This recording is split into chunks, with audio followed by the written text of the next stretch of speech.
बताइए बताइए बताइए बताइए, कौन शुरू करना चाहेगा कहानी? वरना मैं किसी का भी नाम ले लूंगी, सोच लीजिएगा। उससे अच्छा है खुद ही अपने अपने हैंड रेज कर लीजिए और बता दीजिए कि कौन कहानी शुरू करेगा। ओके, चेतना मैम ने हैंड रेज किया है, प्लीज बताएं मैम। पहले आजकल की तरह एक दो बच्चे नहीं होते थे, ओके तो 6 बहन भाई घर में थे। 3 बहन 3 भाई और माँ बाप। ओके, ठीक है। चेतना मैम ने कहानी की शुरुआत की है। अब आगे इसे आप कैसे लेके जाना चाहते हैं, आप लोगों के ऊपर है। तो चेतना मैम की इस कहानी को मैं थोड़ा सा बता देना चाहूंगी, एक बार दोबारा रिपीट करना चाहूंगी कि एक घर था जिसमें 6 भाई बहन रहते थे अपने माँ बाप के साथ। क्या ये सही है चेतना मैम? हम्म ठीक है। अब आगे इस कहानी को हम आगे बढ़ाएंगे। 6 भाई बहन में मैं भी बढ़ा देती, थोड़ा सा मेरा भी योगदान देती हूँ। 6 भाई बहन में वो 4 बहनें थी और 2 भाई थे। 3 बहनें, ठीक है, 3 बहनें थी और 3 भाई थे। ओके, अब इसके आगे कौन कहना चाहेगा, कौन आगे लेकर जाना चाहेगा? प्लीज अपना अपना हैंड रेज कीजिए और बताइए। देवराज सर प्लीज बताइए सर। अपना माइक अनम्यूट कर सकते हैं सर आप।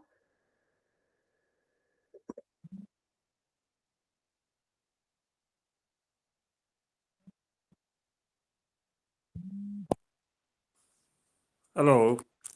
जी सर प्लीज बताइए। यह एक जॉइंट फैमिली थी जिसमें उसके चचा चाची ताऊ ताई सभी रहते थे। उनके भी तो, 4 4 5 5 बच्चे थे। इस तरह की फैमिली टोटल 25 30 लोग थे। एक ही किचन तो थी, सांझी रसोई थी। वहां पे सब मिलजुल के खाना बनाते खाते थे। ओके, तो एक घर में पहले एक तो 6 भाई बहन का एक घर था जिनके साथ में काफी सारे लोग रहते थे, जिनके चाचा चाची, जिनके ताया ताई जी, ये लोग सब एक तरीके से एक जॉइंट फैमिली में रहते थे और उनका सभी का एक ही किचन था जहाँ पे सबका खाना बनता था। ओके, तो ये हो गया है सेकंड पार्ट कहानी का। अब आगे कोई और कुछ ऐड करना चाहेगा इसके अंदर? विजय मैम प्लीज बताएं। सब मिलजुल कर अच्छे रहते थे, खाना पीना बनाते थे, सब लोग अच्छे से एंजॉय करते थे। ओके, तो सब एक दूसरे के साथ में काफी मिलजुल के रहना पसंद करते थे, खाना मीना बनाते थे, एक अच्छा खुशहाल परिवार था। जी राजेश सर बताएं। जैसे जैसे दिन कटता गया, शादी का टाइम नजदीक आने लगा। ओके, जैसे जैसे दिन घटता गया बच्चों की शादी का टाइम काफी नजदीक आने लगा। ओके, और कोई कुछ ऐड करना चाहेगा तो प्लीज बताएं। जल्दी जल्दी जल्दी जल्दी जल्दी, काफी लंबा पॉज हो जा रहा है इस स्टोरी में आज के, पता नहीं क्यों। वैसे तो आप लोग काफी एंजॉय करते हैं स्टोरीज बोलना।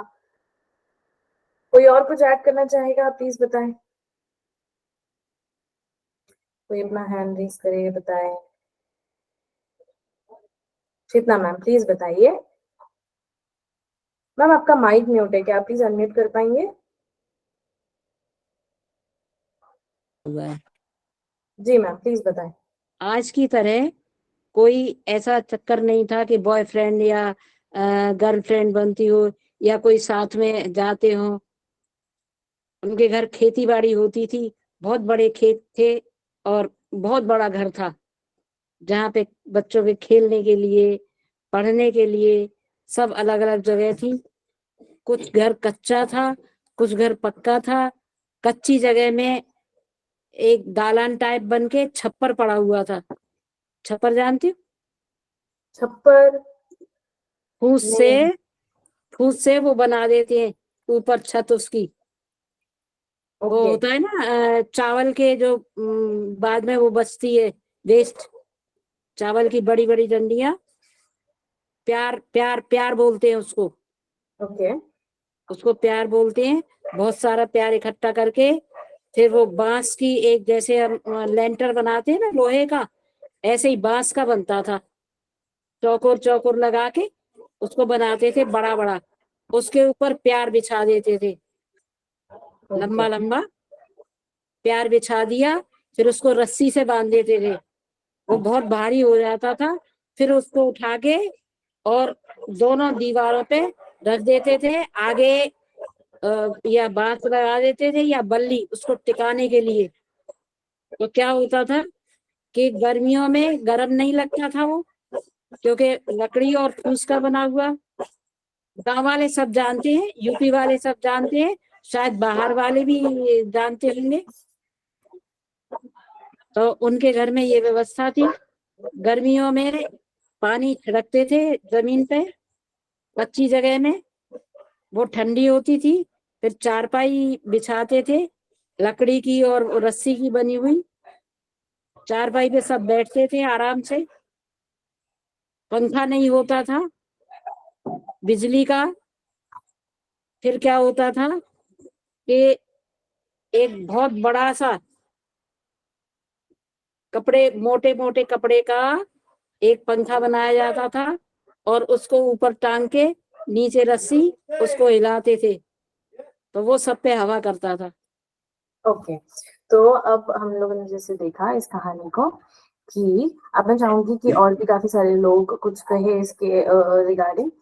तो पहली कहानी ऐसी शुरू हुई है कि एक घर में काफी बड़ा परिवार था, जिसमें एक भाई, जिसका नाम हम ले लेते हैं राहुल, जिसके 5 भाई बहन थे, वो मिलाकर वो लोग 6 जन थे।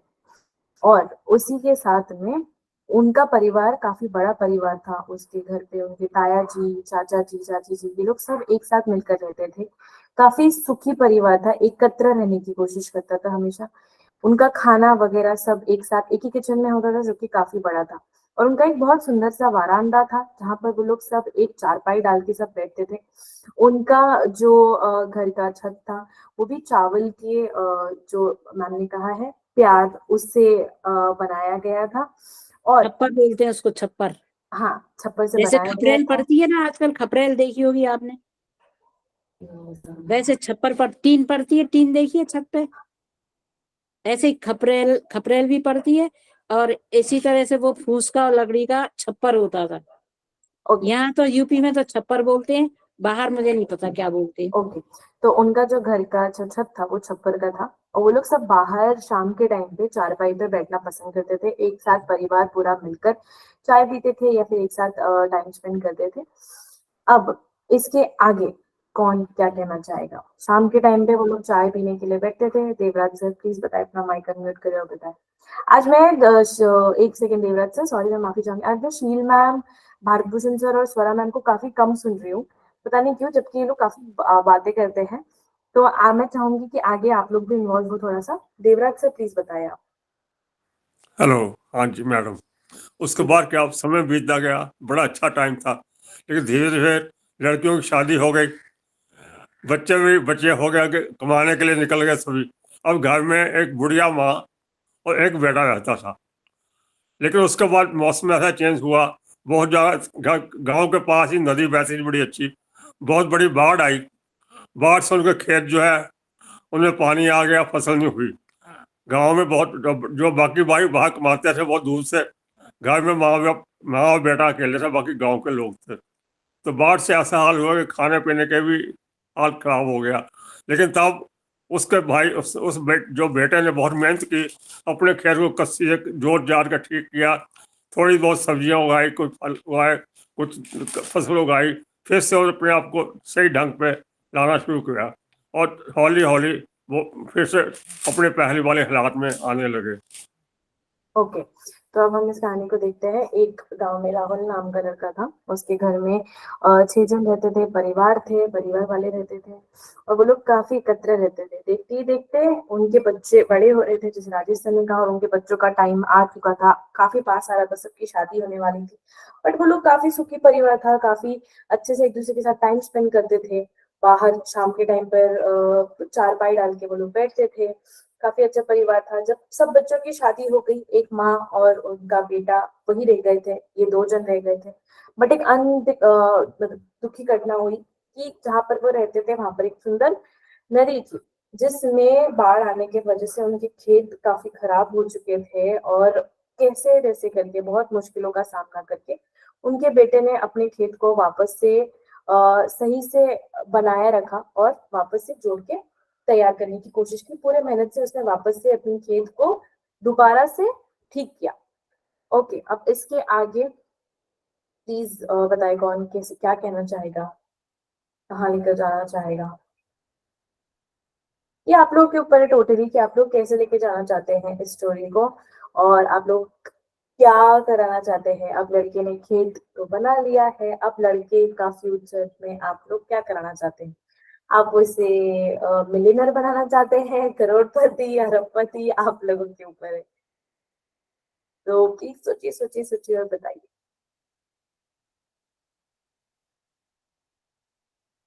मैं वेट कर रही हूँ, प्लीज बताइए, सोचिए सोचिए सोचिए।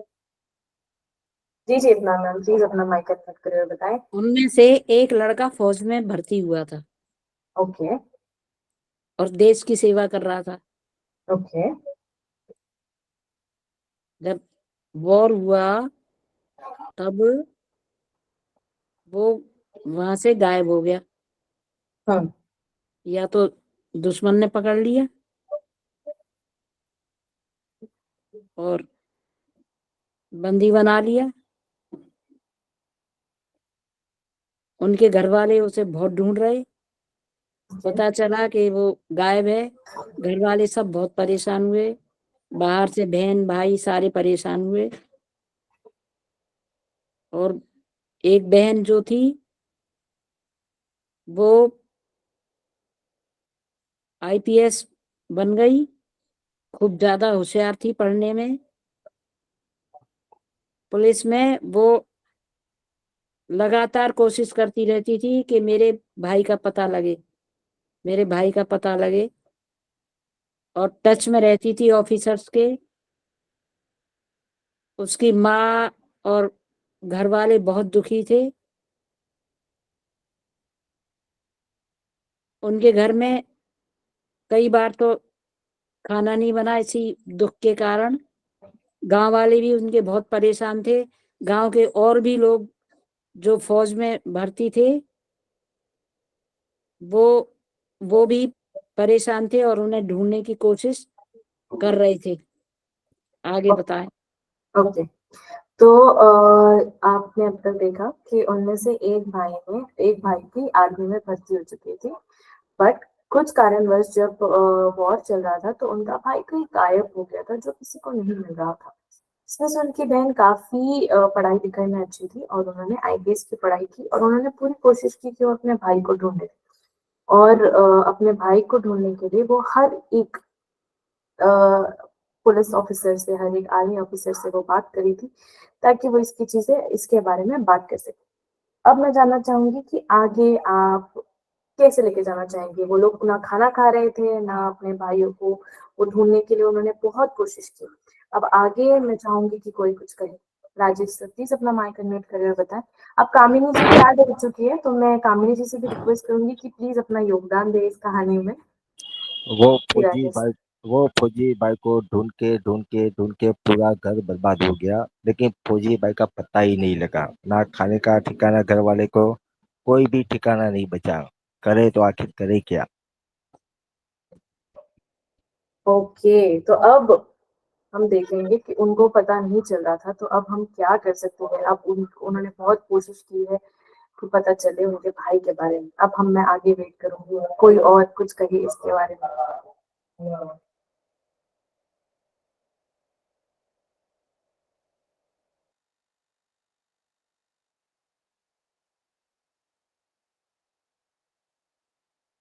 सॉरी, प्लीज बताएं बताएं बताएं।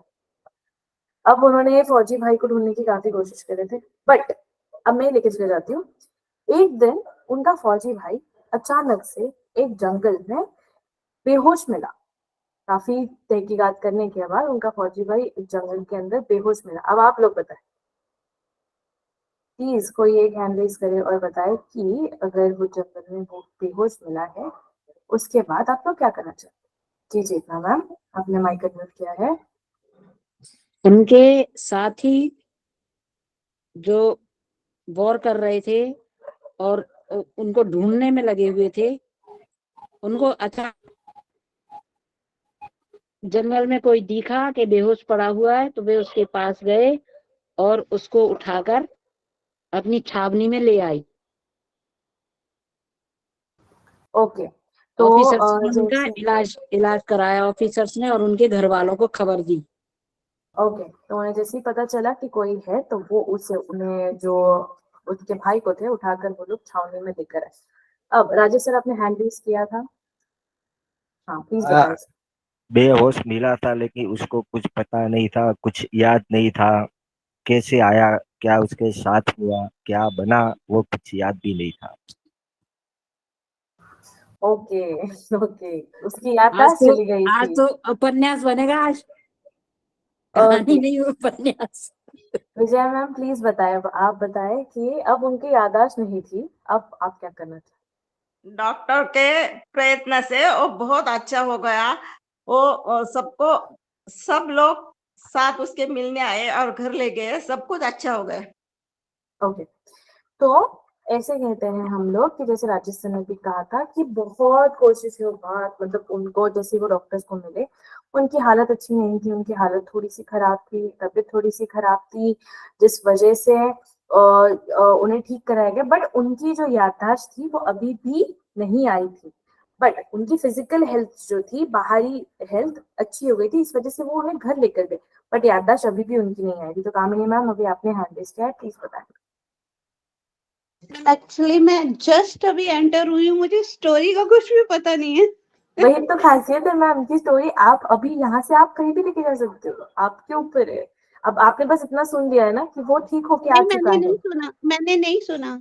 ओके, मैं आपको बता देती हूँ, मैं दोबारा जैसे हम बताते हैं।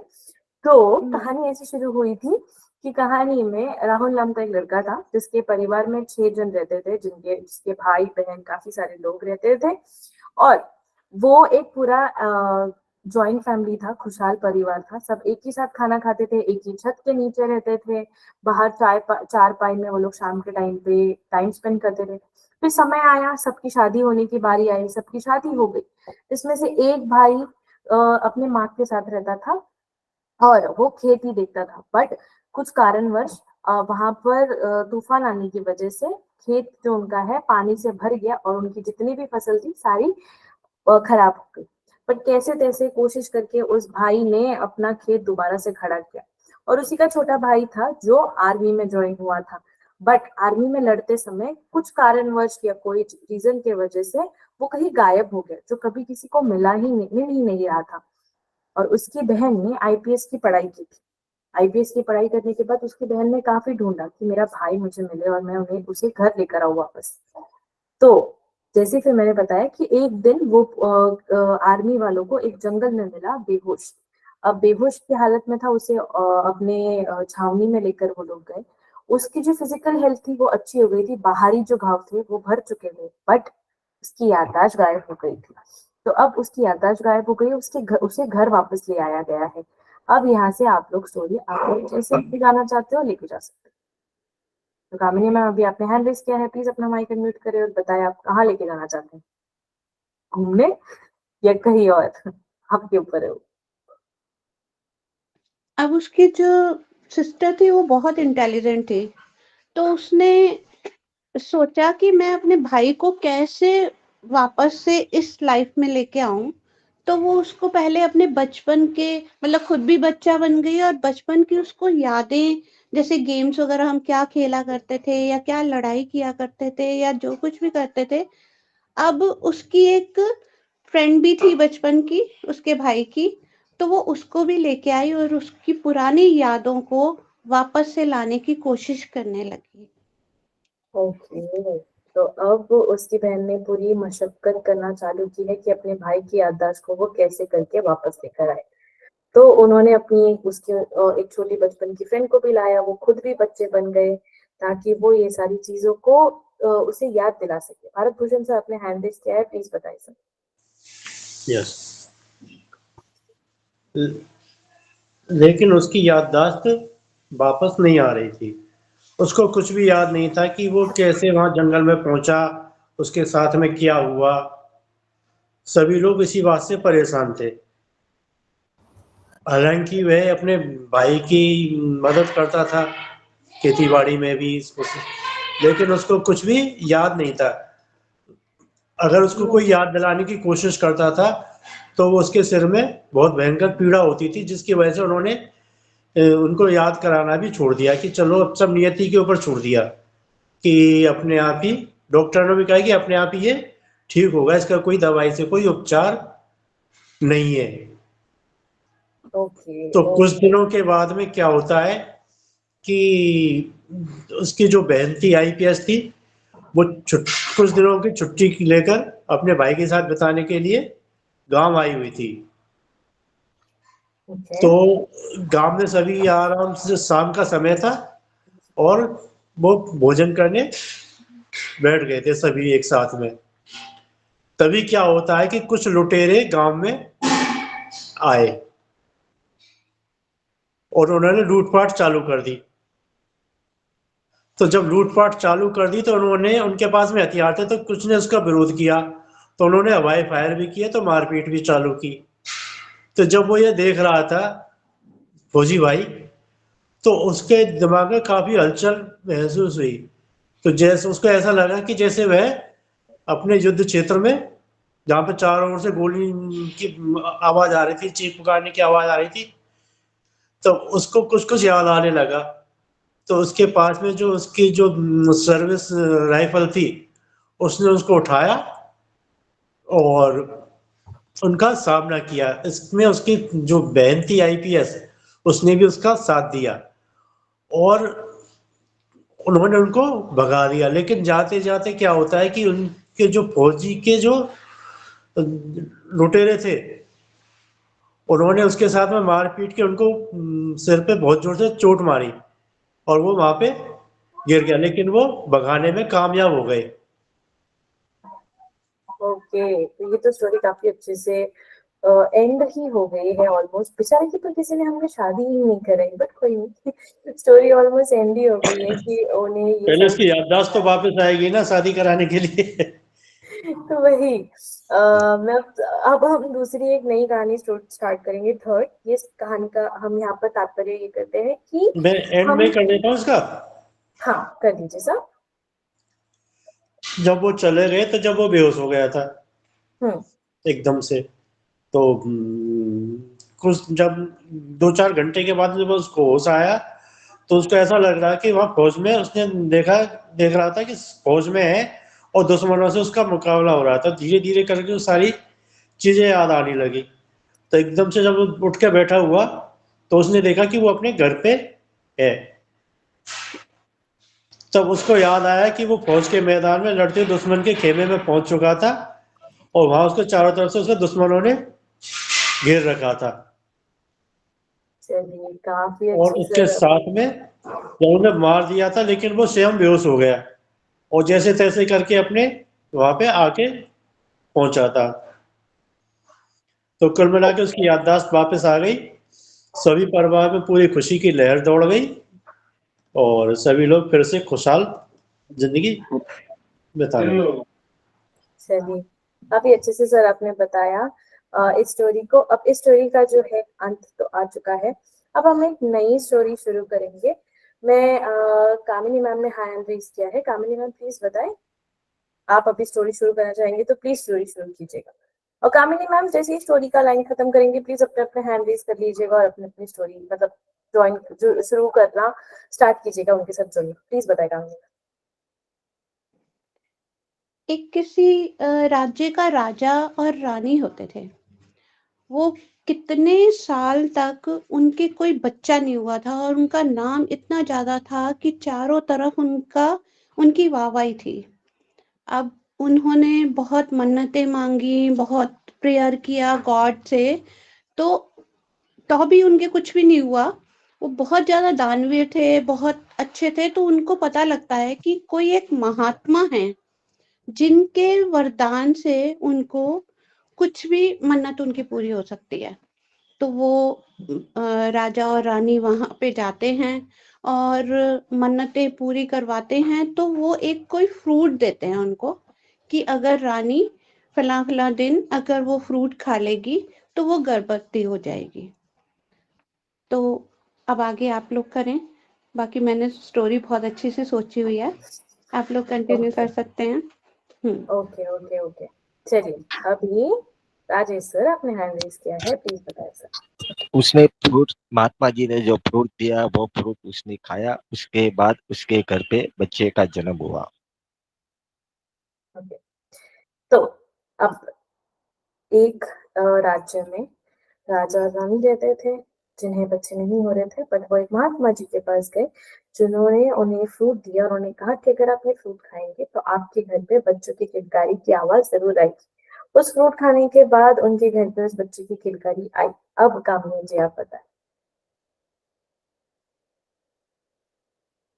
अब उन्होंने जैसे जैसे बच्चा बड़ा होने लगा, उसको अच्छी सी शिक्षा दी, उन्होंने सब कुछ किया, बट वो बच्चा इस टाइप का था कि महात्मा के अंडर में रहता था और उन्हीं के गुण उसके अंदर आ गए थे। तो उसको इन सारी चीजों में, युद्ध में या पढ़ाई में या किसी भी चीज में कोई इंटरेस्ट नहीं था। उनको सिर्फ ईश्वर और महात्मा और वो सारा उसी चीज की तरफ उनका इंटरेस्ट था। अब आप लोग कंटिन्यू करें कोई।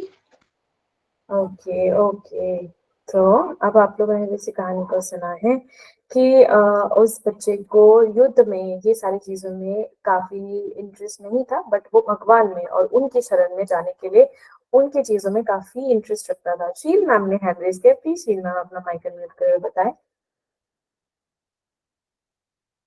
राजेश सर आप भी अपना हैंड रेज कर ही रखिएगा, मैं दोबारा आऊंगी, आप कुछ और बोल सकते हैं, कोई बात नहीं। बच्चे की इस स्वभाव को देख करके कि वो साधु महात्माओं की तरह ध्यान और भक्ति में लगा हुआ, राजा बड़े परेशान थे। उन्होंने एक दिन बीरबल को बुलाया और उसके लिए आगे कि क्या युक्ति मुझे ऐसी करनी चाहिए ताकि ये मेरी तरह योद्धा और प्रजा को या राज्य को संभाल सके। अब आगे आप कंटिन्यू करिए। ओके, कामिनी मैम आपने हैंड रेज किया है, प्लीज बताएं मैम। बीर बल्ब आ रहे हैं, बीरबल की हेल्प ली जा रही है, अब क्या किया जाए। अब इन्होंने ये कोशिश की कि इनका जो मोह इधर उधर हो रहा है गॉड की तरफ है, तो कुछ ऐसा किया जाए कि इनका ध्यान गॉड से हट जाए। तो पहले के टाइम पे क्या होता था, कुछ ऐसे वो हुआ करते थे जहाँ पे कि वर्ड एक्चुअली मुझे नहीं आ रहा, गुरुकुल। तो गुरुकुल में उनको एडमिशन दिला दिया गया। उन्होंने बोला कि गुरुकुल में उनको डाल दिया जाए। अब गुरुकुल में उनको डाल दिया गया है। आगे आप लोग करें। ओके, तो जैसे ही राजा ने देखा कि वो उनके बेटे जो कि साधु की तरफ योद्धा नहीं बनना चाहते, वो राज कारोबार में कोई हाथ नहीं बटाना चाहते हैं, इस चीज की वजह से काफी राजा चिंतित हो गए और उन्होंने फिर बीरबल को बुलाया। बीरबल ने आके उन्हें ये कहा कि आप अगर चाहते हैं कि आपका बच्चा राजयोग्य में या योद्धा बनने में हो तो आप उन्हें गुरुकुल में प्रवेश करा दीजिए।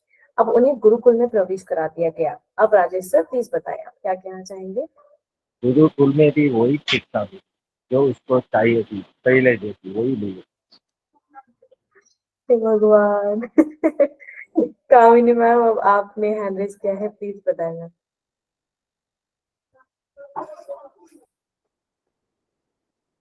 अगर नहीं समझ में आया तो मैं कह देती हूँ कि राजेश सर ने ये कहा है कि गुरुकुल में भी उन्हें वही शिक्षा मिल रही है जो कि एक्चुअली में राजा के बेटे को चाहिए था, जो कि एक साधु संत बनने के लिए जो शिक्षा मिलनी चाहिए वो शिक्षा ही मिल रही थी। अब कामिनी मैम प्लीज अपना माइक अनम्यूट करें और बताएं। पर उनका ध्यान तो वहां था ही नहीं। कितनी कोशिशें कर ली, सारे महात्माओं ने, सबने सब कुछ कर लिया, सारे शिक्षक जितने भी थे उनके गुरुकुल के, बट उनका ध्यान तो वहां था ही नहीं। तो एक दिन उन्होंने मौका देख के वो घर छोड़ के भाग गए। अब वो घर छोड़ अब के कोई और भाग बताए। गए हैं। अब राजा के बेटे इतना सब कुछ परेशान होकर देखकर जब उनको शिक्षा इतनी समझ में नहीं आ रही थी तो वो थक हार कर लास्ट में उन्होंने ये निर्णय लिया कि वो घर छोड़कर भाग जाएंगे और वो घर छोड़कर भाग भी गए। जी कामिनी मैम प्लीज अपना माइक अनम्यूट करें बताएं मैम।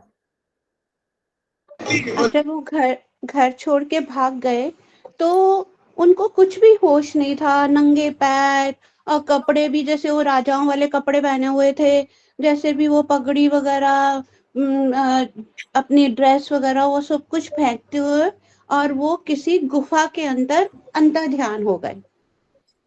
अब गुफा में जब वो ध्यान मग्न हो गए तो लोगों को सुन ऐसे लगा कि पता नहीं कोई भगोड़ा आ गया है।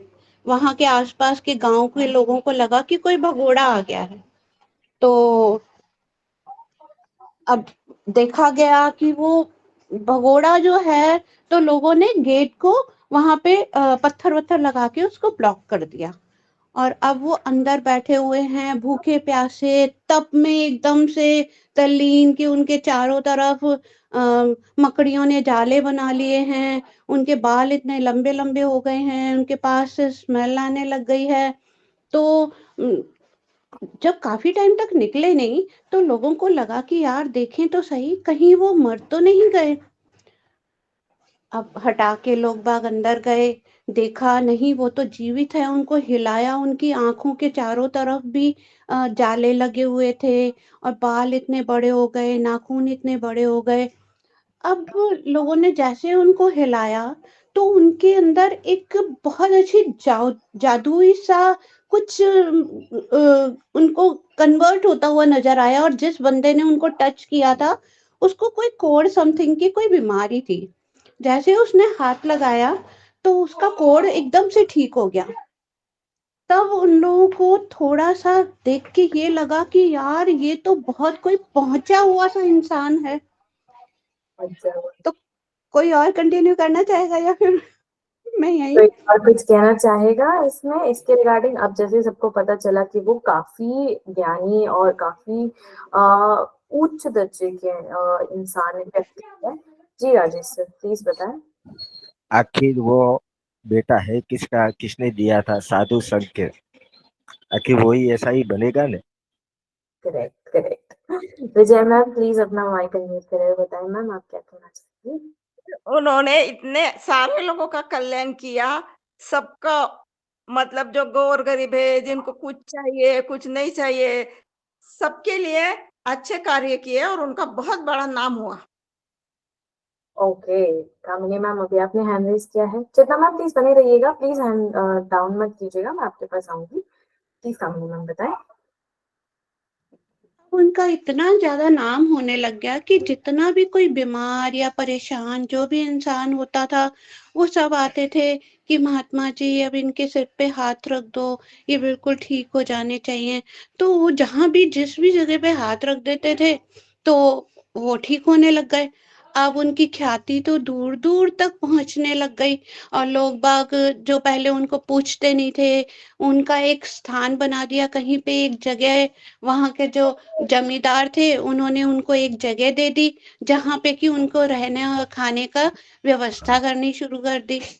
अब उनका नाम धीरे धीरे धीरे धीरे उन राजा और रानी तक भी पहुंच गया। अब और लोग कोई बोले? ओके तो अभी चेतना मैम आप बताएं। अभी जैसे आपने सुना होगा तो मैंने सुना है। अब आप मैं इस कहानी को रेकी से जोड़ती हूँ। रेकी जानते हैं सब लोग? नहीं मैम। रेकी होती है स्पर्श चिकित्सा। जैसे पहले ओके ओके। ऋषि मुनि लोग हाथ से आशीर्वाद देते थे, ऐसे ही रेकी चिकित्सा में हाथ के जरिए और रेंज निकलती हैं, उससे बीमारी का इलाज होता है। ये हमारे देश में बहुत फैली हुई है रेकी। और ये जो है कॉस्मिक ऊर्जा ली जाती है। कॉस्मिक ऊर्जा हम अपनी हाथों में बढ़ाते हैं, फिर हम दूसरों का इलाज करते हैं इससे। तो और इसमें एक बात ये होती है कि जब हम किसी से कोई चीज लेते हैं तो बहुत बड़ा एहसान हमारे ऊपर चढ़ जाता है उसका। हमें एहसान नहीं चढ़ने देना है, उसके बदले में हमें कुछ दे देना है उनके बदले। कोई मतलब कृतज्ञ होते हैं जब हम, तो उनको कुछ देते हैं। अब उनको खाली धन्यवाद नहीं दे सकते हैं, बदले में कोई वस्तु देंगे या पैसा देंगे, कुछ भी चीज देंगे। एक बात और, अगर हम किसी से फ्री की वस्तु लेते हैं तो उसका कोई महत्व नहीं होता, उसकी हमें कोई बकत नहीं होती। जैसे हम अमीर आदमी हैं और हमें पैसे वैसे की कोई बकत नहीं होती है। जब हम मेहनत करके वो पैसा लेते हैं तो हमें उसके पैसे की वैल्यू पता रहती है कि ये पैसा हमने बड़ी मुश्किल से कमाया है, तो हम इसको कहाँ और कैसे खर्च करें। इसी प्रकार अगर हम कोई वस्तु पैसे से खरीदते हैं तो हमें उसकी मूल्य वैल्यू ज्यादा होती है। इसी तरह से वो रेकी हो गई, जो वो इलाज करते थे किसी का हाथ से रख के, तो वो रेकी होती है एक तरह से, उसको आजकल की भाषा में रेकी बोलते हैं। ये जापान की 2 शब्दों से बना हुआ, रे और की से। ओके, तो तो जैसे आप लोगों ने देखा अभी चेतना मैम ने भी कहा है कि वो इतने ज्ञानी थे कि उन्हें ये सारी चीजें काफी अच्छे से समझ में आती थी। तो वो कॉस्मिक जो रेकी ऊर्जा का जो इलाज है, ऊर्जा, मतलब ब्रह्मांडीय ऊर्जा हाँ, उसको बोलते हैं। तो उसमें वो प्रार्थना की जाती है। और आप वैसे भी अगर आपके कहीं दर्द हो रहा हो या घुटनों में या कहीं भी सूजन आ रही हो, तो आप ऐसे हाथ रख के बैठ जाती हैं। घुटनों पे भी कहीं भी आराम मिलता है।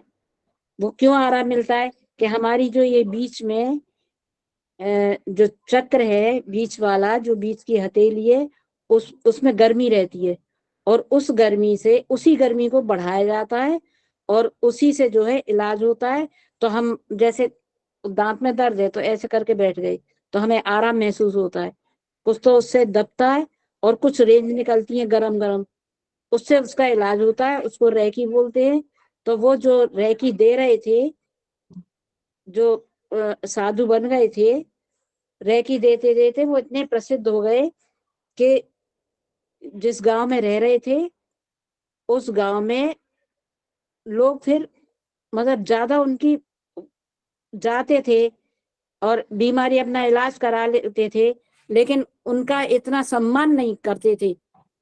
सम्मान उनका घटता जा रहा था, तब वे वहां से चले गए। उन्होंने एक अपने शिष्य को किसी को सिखाई, रेकी सिखाई, ध्यान सिखाया। फिर उनको रेकी सिखाई कि हम इस तरह से अपनी ऊर्जा बढ़ा सकते हैं, दूसरे को हम कर सकते हैं, दूसरे को दे सकते हैं ऊर्जा और उसका इलाज कर सकते हैं। इसी तरह से धीरे धीरे करके उनके और शिष्य बनते चले गए। ओके, तो मैं इसको बहुत छोटे इसमें लाना चाहूंगी ताकि हम इसको आगे बढ़ा सके कि वो जो राजा के बेटे थे वो काफी ज्यादा ज्ञानी हो गए। उन्होंने ये रेकी की नॉलेज उन्होंने काफी अच्छे से पढ़ाई की, बट जैसे वो देख रहे थे टाइम टू टाइम के साथ साथ कि उनकी कोई उतनी ये नहीं कर रहा था, रिस्पेक्ट नहीं कर रहा था, जिस वजह से उन्होंने वो जो जगह है उसे छोड़ दिया। और उनका जो शिक्षक था, जो उनके साथ था, शिष्य था, उन्होंने उसे भी सिखा दिया रेकी के बारे में कि कैसे हम ये कर सकते हैं, ये सीख सकते हैं। अब इसके आगे कामिनी मैम प्लीज बताएं, आपने हैंड रेज किया है। हम अब थोड़ा इसको रैप अप करने की तरफ जाएंगे क्योंकि सेशन थोड़ी देर में खत्म होने के चांसेस है। मैं रेकी मास्टर हूँ ना, इसलिए मैंने इसमें थोड़ा सा बताया है। Okay okay, thank you 4 so level much. होती है, मैंने 3 लेवल पास किए हैं। मैं रेकी मास्टर हूँ। ओके, हम कामिनी मैम का सुन लेते हैं मैम, फिर हम आगे हाँ जी। बढ़ेंगे। जी कामिनी मैम प्लीज बताएं। अब जैसे वो चले गए तो उनको तो इन सारी चीजों से कोई लेना देना ही नहीं था।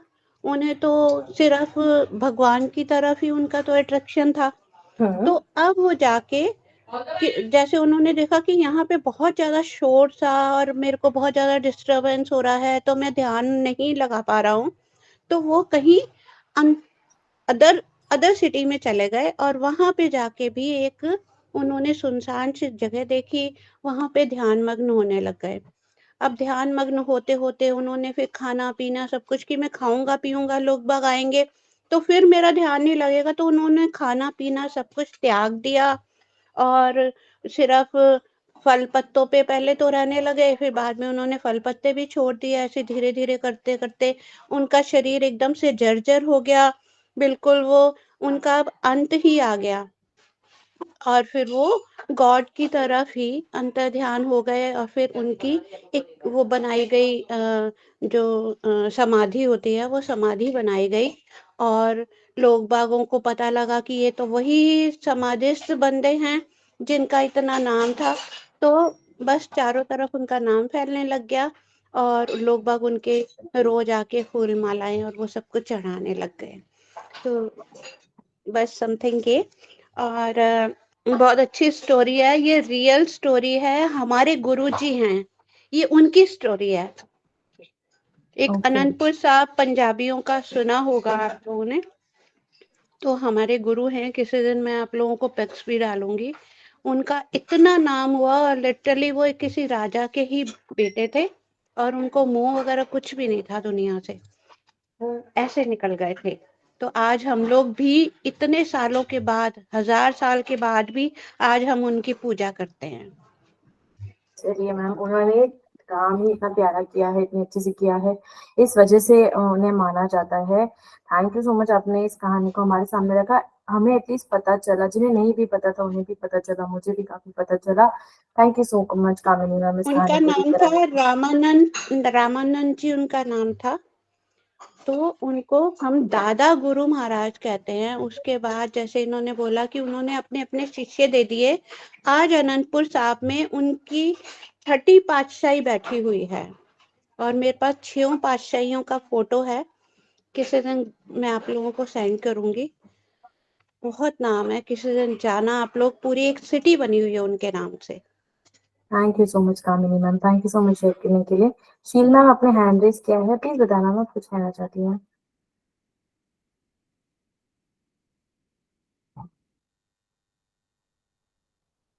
ओके, आई गेस वो नहीं कहना चाहते कुछ। तो आज का जो हम स्टोरी टेलिंग का जो सेशन है, जहाँ पर 5-6 साल से ऑस्ट्रेलिया में थी, इसलिए मैंने सुना तो है अनंतपुर साहब का नाम है, काफी लोगों को जाते भी देखा है। मैं जुड़ी नहीं हूँ, लेकिन ऐसे ही गौतम बुद्ध भी थे, वो भी एक राजा के बेटे थे, जिन्होंने कि सब अपना राजपाट छोड़ करके और लोगों के दुख दर्द दूर किए, और संसार में उनका भी नाम बहुत है। बहुत ही अच्छी स्टोरी थी आज की, बहुत अच्छा सेशन था। Thank you so much. Thank you so much ma'am. हम ये जो स्टोरी टेलिंग का सेशन है, जहाँ पर हम लोग सब मिलकर स्टोरी कहते हैं, उसे हम यहीं पे समाप्त करेंगे। थैंक यू आप सभी का ज्वाइन करने के लिए।